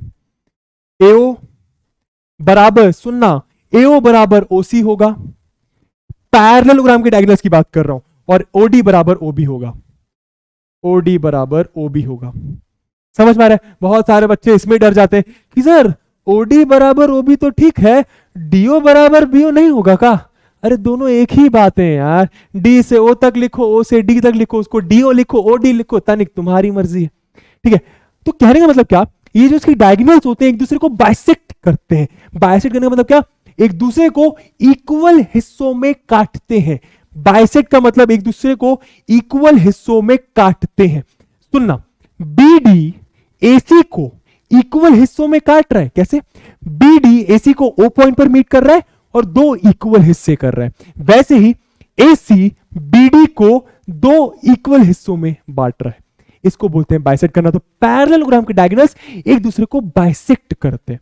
समझ में आया? सारी खास बातें समझ में आ गई? एरो से लिखी है सारी खास बातें। पैरेललोग्राम में आपको ये चीजें याद होनी चाहिए। इसको मिटा देता हूं क्योंकि ये तो एक ही तरीके की बात है। क्लियर हुआ? अब यही सारी बातें मैं सारे शेप्स के लिए करूंगा। जरा देखो क्या होता है। और चलो बढ़िया, अब आगे चलते हैं। रोम्बस क्या होता है समझना। रोम्बस की डेफिनेशन पढ़ो। रोम्बस एक पैरेललोग्राम होता है। मतलब जो चीजें पैरेललोग्राम में ट्रू हैं, जो चीजें पैरेललोग्राम में लग जाती हैं, वो सारी की सारी चीजें रोम्बस में भी लग जाती हैं। क्या क्या? Opposite sides equal, opposite sides parallel, diagonals एक दूसरे को बाइसेक्ट करते हैं। समझ आ रहा है? अपोजिट एंगल्स इक्वल होते हैं। तो सर खास बात क्या है? इसको रोम्बस क्यों बोल रहे हैं? सिर्फ एक रीजन की वजह से, इसकी सारी साइड्स इक्वल होती हैं। इसकी क्या? सारी साइड्स इक्वल होती हैं। ये एक ऐसा पैरेललोग्राम है, पैरेललोग्राम है जिसकी सारी साइड्स इक्वल होती हैं। बस ये खास बात है। समझ में आ रहा है? अगर मैं आपको पैरेललोग्राम रोम्बस बना के दिखाऊं तो कुछ आपको ऐसा दिखेगा, ठीक है। कुछ आपको ऐसा दिखे। ये एक पैरेललोग्राम है। मतलब क्या? सारी चीजें लिख देते हैं पहले। अगर मैं इसको ABCD बोल रहा हूं तो पैरेललोग्राम की सारी चीजें लिख दूं? लिखते हैं जरा। AB बराबर CD, ठीक है। ये अपोजिट एंगल्स हैं, ये और ये बराबर होंगे, ये दोनों बराबर होंगे। समझ में आ रहा है? अपोजिट एंगल्स बराबर, अपोजिट साइड्स भी इक्वल। समझ में आ रहा है? लेकिन यहां पे सारी साइड्स इक्वल, ठीक है, इसलिए इसको रोम्बस बोला गया। तो ये बराबर, ये बराबर, ये बराबर, ये। क्लियर हुआ? सारी साइड्स, सारी नहीं, अपोजिट साइड्स पैरेलल भी है, ठीक है। सारी चीजें लिखता हूं मैं। AB parallel to CD, AB parallel to CD and AD parallel to BC, AD parallel to BC। समझ में आ रहा है? बढ़िया। और क्या? AB बराबर CB बराबर, AB बराबर CB बराबर CD बराबर D है। समझ आ रहा है? और क्या खास बात है? एंगल इक्वल, कौन कौन से एंगल? A बराबर एंगल C, ठीक है। और क्या? एंगल B बराबर एंगल D। समझ आ रहा है तनिक? ठीक है। और क्या? और क्या है? सर डायगोनल्स वाली चीज रह गई है, तो जरा डायगोनल्स इसके पहले बना लिया जाए। कैसे बनाए भाई? इन लो से बनाते हैं, जरा देखना। Opposite sides, sorry opposite vertices को ज्वाइन करा, डायगोनल्स बन गए। मान लो ये डायगोनल्स मीट कर रहे हैं O पॉइंट पर, तो ये एक दूसरे को बाइसेक्ट भी करते हैं। क्या? AO बराबर OC, AO बराबर OC। समझ में आ रहा है? AO बराबर OC और BO बराबर OD एंड BO बराबर OD। एक और खास बात होती है जो पैरेललोग्राम से अलग होती है। सारी साइड्स इक्वल तो है, लेकिन एक और खास बात होती है। क्या? डायगोनल्स में कुछ खास बात है। क्या? इसके डायगोनल्स एक दूसरे को बाइसेक्ट तो करते ही है, लेकिन परपेंडिकुलरली बाइसेक्ट करते हैं। कैसे बाइसेक्ट करते हैं? परपेंडिकुलरली। भारी वर्ड, कहने का मतलब क्या, ये जो एंगल बन रहा होगा ये सारे 90 डिग्री के होंगे। समझ आया? ये एक और खास बात होती है रोम्बस में, आपको बात याद रखनी पड़ेगी। क्या लिख सकते हो आप यहां पे? एंगल ए ओ बी बराबर एंगल बी ओ सी बराबर एंगल सी ओ डी, ऐसे लिखते हैं ना एंगल्स को, बराबर एंगल डी ओ ए। किसके बराबर सब? 90 डिग्री के। समझ में आ रहा है? ये खास बातें होती हैं एक रोम्बस की। क्लियर हुआ? ठीक है। अब आप अगर ध्यान से देखोगे इसमें पैरेललोग्राम की सारी चीजें आ गई, इसलिए इसको एक पैरेललोग्राम भी बोला गया। क्लियर हुआ? आगे चलते हैं, दूसरे शेप की बात करते हैं। रेक्टेंगल, ये चीज आपने सुनी, रेक्टेंगल तो बचपन से ही पढ़ते आ रहे हैं। ठीक है, अब क्या है रेक्टेंगल जरा देखते हैं। बना देते हैं पहले रेक्टेंगल, ई बबुआ बना देगा। ये बनाया मैंने रेक्टेंगल। ठीक है बा? ठीक है, खास बातें क्या है सारी लिखेंगे एक एक करके। ए बी सी डी, पहले इसके डायगोनल्स बना देते हैं। ये डायगोनल, ये थोड़ा बहुत डायग्राम इधर उधर हो जाए, काम चला लेना यार, मेन मुद्दा है समझने का। ठीक है, मान लो ये डायगोनल ओ पॉइंट पर मीट कर रहे हैं।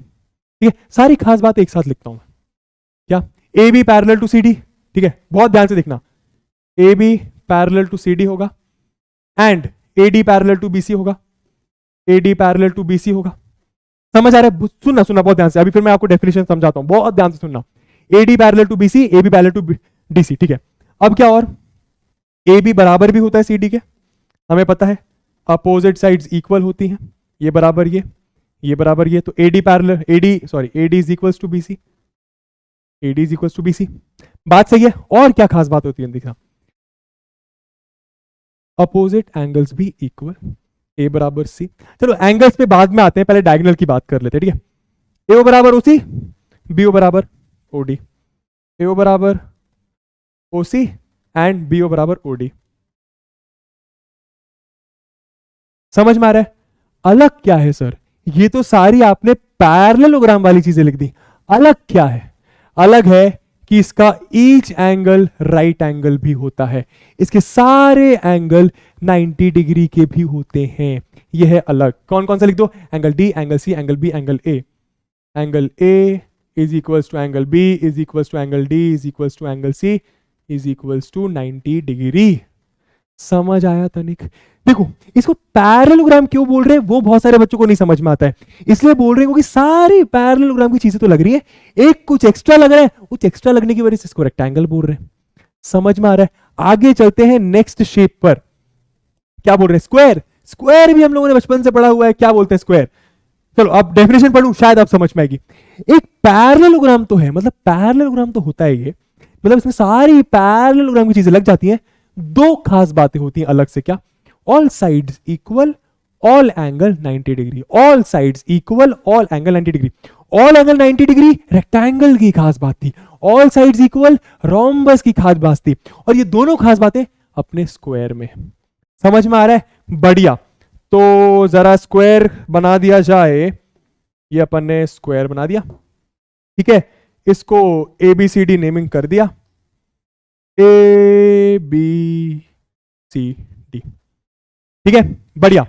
डायगोनल्स भी बना दे इसके येलो कलर से, ये एक डायगोनल, ये दूसरा डायगोनल। क्लियर हो रहा है? बढ़िया। सारी खास बातें यहां पे अपन लिख देते हैं। कुछ एक आध खास बातें अगर हम मिस कर दें तो तुम खुद से लिख लेना। ठीक है, चलो ए बी बराबर सी, बी बराबर सी, डी बराबर ए डी। क्लियर है? सारे एंगल 90 भी होते हैं, वो भी लिख देते हैं। क्या? Angle A is equals to angle B is equals to angle C is equals to angle D. Clear हुआ? समझ में आई बातें? सर इतनी होती है खास बातें, बाकी जो पैरेललोग्राम की खास बातें हैं वो भी आप यहां पे लिख सकते हो। क्यों? क्योंकि एक पैरेललोग्राम है, तो वो मैं आप पे छोड़ रहा हूं कि यहां पे जो पैरेललोग्राम की खास बातें हैं वो लिख लेना, और बाकी ये दो एक्स्ट्रा खास बातें मैंने अलग से बता दी, एक्स्ट्रा है इसलिए बता दी। समझ में आया? बढ़िया। अच्छा, ये बराबर 90 डिग्री, भाई मैंने गलत हो जाता अभी, ये सब बराबर 90 डिग्री। क्लियर है? आगे चलते हैं, पैरेललोग्राम की खास बातें लिख लेना, इसमें भी लग जाती हैं। चलो अब आते हैं थोड़ी सी अलग चीज में, ये एक पैरेललोग्राम नहीं है, ये थोड़ा सा अलग चलता है। ट्रिपेजियम, अ क्वाड्रिलैटरल, ये क्वाड्रिलैटरल लिखोगी, सब कुछ एक क्वाड्रिलैटरल तो है ही। A quadrilateral having exactly one pair of opposite sides parallel, having exactly one pair of opposite sides parallel. अभी तक अपन ने जितने विषय पढ़े उसमें ये भी पैरेलल और ये भी पैरेलल, ये भी पैरेलल और ये भी पैरेलल, राइट। ट्रिपेजियम में या तो ये पैरेलल, या तो ये पैरेलल, दोनों पैरेलल नहीं होगा। समझ आ रहा है, ये फर्क है ट्रिपेजियम में। समझ आया बस। अब ये पैरेललोग्राम नहीं है तो यहां पे पैरेललोग्राम की खास बातें नहीं लगेंगी। समझ आ रहा है ना, ये अलग से चलता है। ट्रिपेजियम में आपको बना के दिखा देता हूं कि ऐसा दिखता है, सीधा बना देते हैं ऐसा। समझ आया, सिर्फ एक ही पेयर ऑफ पैरेलल साइड क्या है, सॉरी एक ही pair of opposite sides parallel है। ये दोनों पैरेलल है। ध्यान से देखो, ये दोनों पैरेलल नहीं है। क्यों नहीं है? क्योंकि ये आगे जाके जब आप इसको आगे बढ़ाओगे ऐसे और इसको आगे बढ़ाओगे ऐसे तो दोनों मीट कर जाएंगी, मतलब ये पैरेलल नहीं है। ठीक है, ये होता है अपना ट्रिपेजियम। अगर आपको लिखना हो तो आप यहां पे ए बी सी डी डाल दो, सी डी। इसकी सिर्फ एक खास बात है, क्या? A B parallel to C D.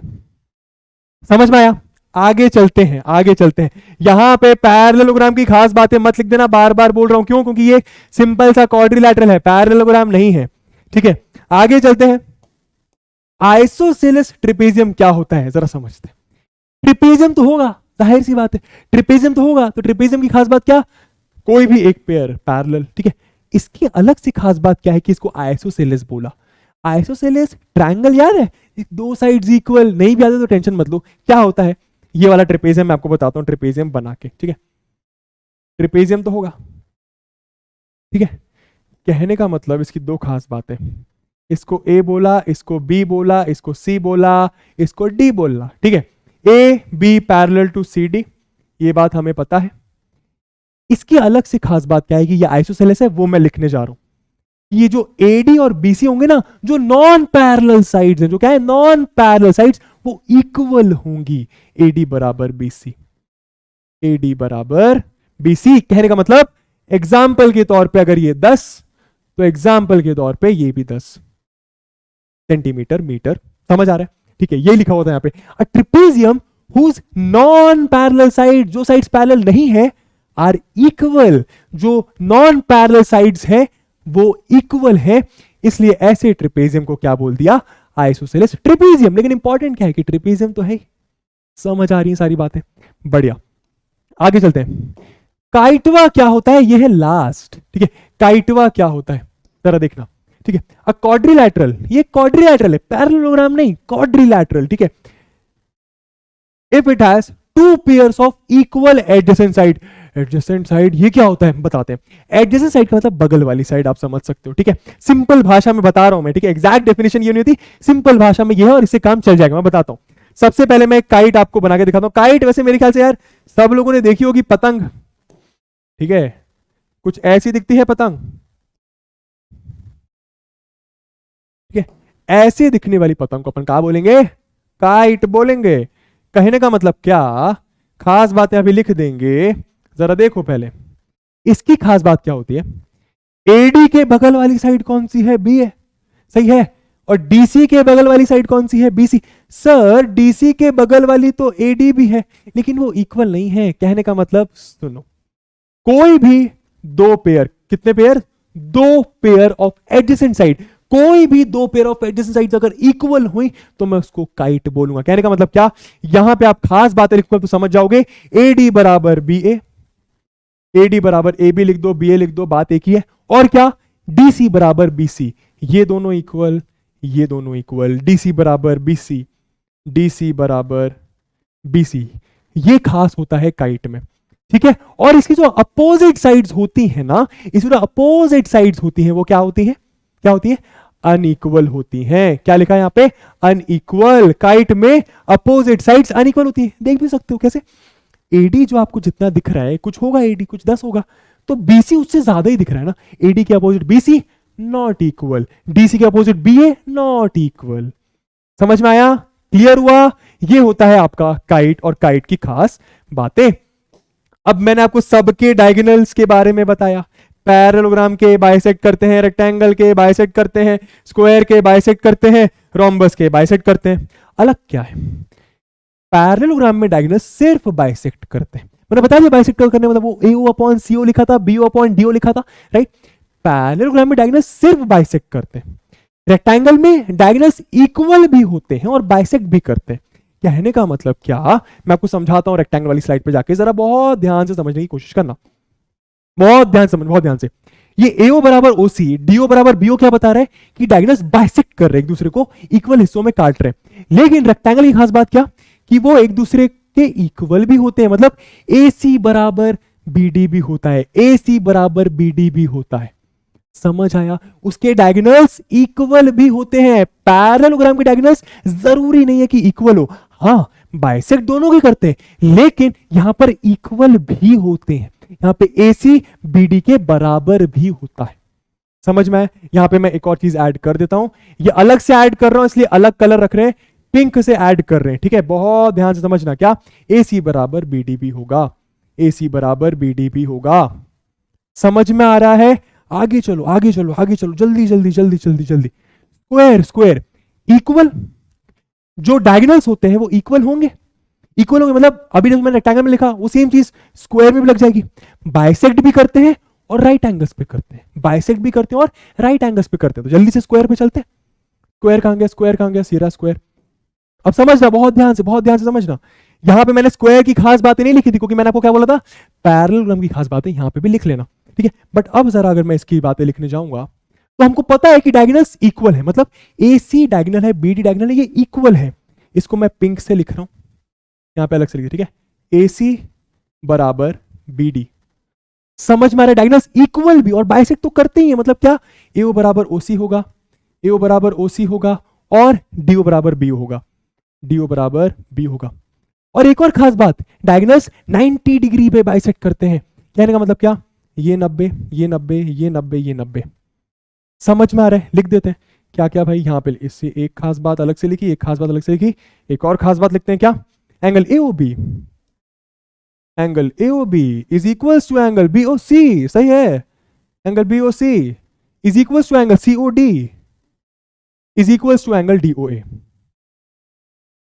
Is equals to 90 degree. Clear हुई बातें? आगे चलते हैं, आगे चलते हैं, जरा और देखो, जरा और देखो। रोम्बस रोम्बस रोम्बस रोम्बस, उसकी डायगोनल्स बाइसेक्ट तो करती है, बाइसेक्ट तो करती है, राइट, एट राइट एंगल्स। ये चीज मैं आपको पहले से ही बता चुका हूं, राइट। आप रोम्बस वाली स्लाइड पे जाओ, रोम्बस वाली स्लाइड पे जाइए, यहां पे देखो बाइसेक्ट, ये वाला पॉइंट लिखा हुआ है बाइसेक्ट का, ठीक है। यहां पे एक और पिंक लगा देते हैं और यहां पे एक और पिंक लगा देते हैं, और ये क्या है, 90 डिग्री पे भी करते हैं बाइसेक्ट। सबका डायगोनल प्रॉपर्टीज क्लियर हो गया। डायगोनल प्रॉपर्टीज ही सबसे ज्यादा मेन होती है, याद रखना। अब कुछ क्वेश्चंस कर लिए जाएं और क्वेश्चंस के साथ साथ फिर अपन सेशन खत्म करेंगे। अब समझो, क्वेश्चंस करने के लिए हम लोग को सारी प्रॉपर्टीज पता होना बहुत जरूरी थी। Best is a parallelogram, best, अरे बेस्ट का हमें मतलब पता है कि बेस्ट क्या होता है। यहां पे बेस्ट का मतलब क्या है, BEST, बेस्ट एक पैरेललोग्राम है, जैसे कि ABCD एक पैरेललोग्राम होता है, right. Find the value of X, Y and Z। अब सुनना, आपने जितनी भी चीजें पढ़ी सब यहां पे लग जाएंगी, देखना। एक पैरेललोग्राम है, ठीक है, हमको क्या निकालना है, X, Y और Z, X, Y और Z मतलब एंगल्स निकालने। पैरेललोग्राम के एंगल्स के बारे में मैं क्या जानता हूं कि पैरेललोग्राम के एंगल्स अपोजिट इक्वल होते हैं। मतलब अगर ये 100 है तो इसके अपोजिट वाला जो X है वो 100 ही होगा, क्यों, क्योंकि ये एक पैरेललोग्राम है। समझ में आया? तो X भी क्या हो गया, X भी क्या हो गया, 100 डिग्री हो गया। तनिक समझ आया? क्लियर हुई बातें? अब पैरेललोग्राम की मैं आपको एक और खास बात बताता हूं, क्या, सुनना ध्यान से। चलो नहीं बताता हूं, अलग से करते हैं थोड़ा। अब सुनना, मुझे Z निकालना है, मुझे क्या निकालना है, Z अंदर आ रहा है। मुझे पता है कि क्योंकि ये क्या है, एक क्वाड्रिलैटरल है, तो क्वाड्रिलैटरल के इंटीरियर एंगल्स का सम कितना होवे है, 360 डिग्री होवे है। बढ़िया, अब समझना, ये दोनों इक्वल होंगे। क्यों इक्वल होंगे, अगर ये Z है तो ये भी Z होगा, क्यों, क्योंकि पैरेललोग्राम है तो अपोजिट एंगल्स तो इक्वल होंगे। तो भैया ये हो गया। अब क्या, sum of all angles, sum of all angles कितना है, 360 डिग्री है, राइट। तो Z plus 100 plus Z plus 100 कितना हो गया, z plus 100 plus z plus 100, कितना हो गया 360 डिग्री। यानी समझ आ रहा है, ये आपके एनसीईआरटी का क्वेश्चन है। कितना हो गया ये 2z plus 200 degree is equal to 360 degree. यहां से आपकी z की वैल्यू आ जाएगी कैसे, 2z बराबर 360 माइनस 200, 360 माइनस 200। ठीक है, आगे करें इसको, 360 माइनस 200 कितना होगा 160, तो 2z बराबर 160, z की वैल्यू कितनी आ जाएगी 160 डिग्री बाय 2, z की वैल्यू आ जाएगी, मेरा 2 और 2z बराबर है तो मैं इसको ऐसा कर देता हूं 2, ठीक है 80 डिग्री। ठीक है, मतलब z की वैल्यू क्या आ गई 80 डिग्री, 80 डिग्री। क्लियर हुआ, z भी आ गया। सर y कैसे आएगा, जरा समझते हैं। y के लिए हम लोग को एक प्रॉपर्टी याद होनी चाहिए अलग से, जो इस सेशन में मैंने नहीं बताई है, क्योंकि आपको पहले से पता होगी, नहीं पता तो अभी सुन लो। Linear pair, linear pair, pair मतलब दो, लीनियर पेयर, पेयर मतलब दो। क्या कहता है कि भाई अगर एक स्ट्रेट लाइन में, ये एक स्ट्रेट लाइन है, ऐसी एक स्ट्रेट लाइन में दो एंगल्स ऐसे आ रहे हैं, ऐसे आ रहे हैं, तो वो 180 डिग्री बनाएंगे। क्या बनाएंगे 180 डिग्री, मतलब z प्लस y का सम कितना होगा 180 डिग्री। तो आप यहां पे क्या लिख सकते हो, एंगल ऐसा लिखते हैं इसको बी ई, अच्छा z प्लस y लिख देते हैं ना, इतना पंचायत क्यों करना, z plus y is equal to 180 degree. बात सही है, तो z कितना है 80, तो 80 plus y is equal to 180 degree. y की वैल्यू कितनी आ गई 180 degree minus 80 degree is equals to 100 degree. समझ आया, क्लियर हुआ कैसे निकाला मैंने। देखो कितनी सारी प्रॉपर्टीज लग गई एक साथ, अगर आपको ये प्रॉपर्टीज याद नहीं होती तो कैसे बनता क्वेश्चन। तीन चीजें लगी यहां पे, क्या पैरेललोग्राम के अपोजिट साइड्स इक्वल, दूसरी चीज क्या सारे इंटीरियर एंगल से सम 360 डिग्री होता है, तीसरी चीज क्या लीनियर पेयर मतलब दो एंगल का सम 180 डिग्री अगर वो स्ट्रेट लाइन में आ रहे हैं तो। समझ में आ रहा है, क्लियर हो रहा है। नेक्स्ट क्वेश्चन पे चलते हैं, जरा देखो। runs is a parallelogram, find x and y। runs is the parallel मतलब RUNS एक पैरेललोग्राम है, पैरेललोग्राम, ठीक है। फाइंड x and y, बढ़िया। x और y कहां आ रहा है सर, इसके डायगोनल पे आ रहा है। पैरेललोग्राम के डायगोनल के बारे में हमने क्या पढ़ा है कि बाइसेक्ट करते हैं भैया, बाइसेक्ट करते हैं मतलब क्या, R इसको मैं O बोल देता हूं बीच वाले को, तो RO बराबर ON। बात सही है, तो पैरेललोग्राम है तो RO बराबर ON। बात सही है, इसका मतलब क्या, और एक और चीज लिख देते हैं SO बराबर OU, है ना, SO बराबर OU। ये बातें हमें पता है, क्लियर है ना। अब इसकी मदद से सॉल्व कैसे करें, अरे बहुत इजी है। ON कितना है x प्लस वाई और OR कितना है 16, तो x प्लस वाई बराबर 16, एक इक्वेशन ये है, और ये दोनों भी बराबर है ना, तो y प्लस 7 बराबर 20, तो y प्लस 7 बराबर 20। सर y तो यहां से निकल जाएगा, कैसे, y की वैल्यू आ जाएगी 20 माइनस 7, y की वैल्यू आ गई 13। क्लियर है sir, x plus Y 16, y आ गया है 13, तो x भी आ जाएगा। x plus 13 is equal to 16, तो x की वैल्यू कितनी 16 माइनस 13, तो x की वैल्यू कितनी हो गई 3 हो गई। समझ में आया, हमको x एंड y निकालना था, हमने निकाल लिया, y की वैल्यू 13, x की वैल्यू 3। क्लियर है, आगे चलते हैं। देख रहे हो कैसे पैरेललोग्राम के डायगोनल की प्रॉपर्टी यूज करके हमने पिछले क्वेश्चन को करा। आगे चलते हैं। The ratio of two sides of a parallelogram, क्या बोल रहे हैं, पैरेललोग्राम की साइड्स की बात कर रहे हैं, इस 4:3। तो कोई पैरेललोग्राम होगा, जरा बनाने की कोशिश करी जाए। मान लो ये पैरेललोग्राम है, ठीक है, इसकी कोई दो साइड्स होंगी, दो साइड्स ABCD नेमिंग करा। मान लो कोई दो साइड में AB और DC तो नहीं मान रहा, मैं AB और CD मान रहा हूं, ठीक है। 4:3 है। If its perimeter is 56 centimetre, मतलब इस पैरेललोग्राम का पेरीमीटर दिया हुआ। कहने का मतलब क्या, पेरीमीटर क्या होता है, AB plus BC plus CD plus AD होता है। किसी भी शेप का पेरीमीटर उसके लेंथ, बाउंड्री की लेंथ को प्लस कर दो। किसी भी शेप का पेरीमीटर मतलब उसकी बाउंड्री की लेंथ को प्लस कर दो। मतलब हमको क्या दिया है, AB प्लस BC, हमको क्या दिया हुआ है, AB plus BC plus CD plus AD।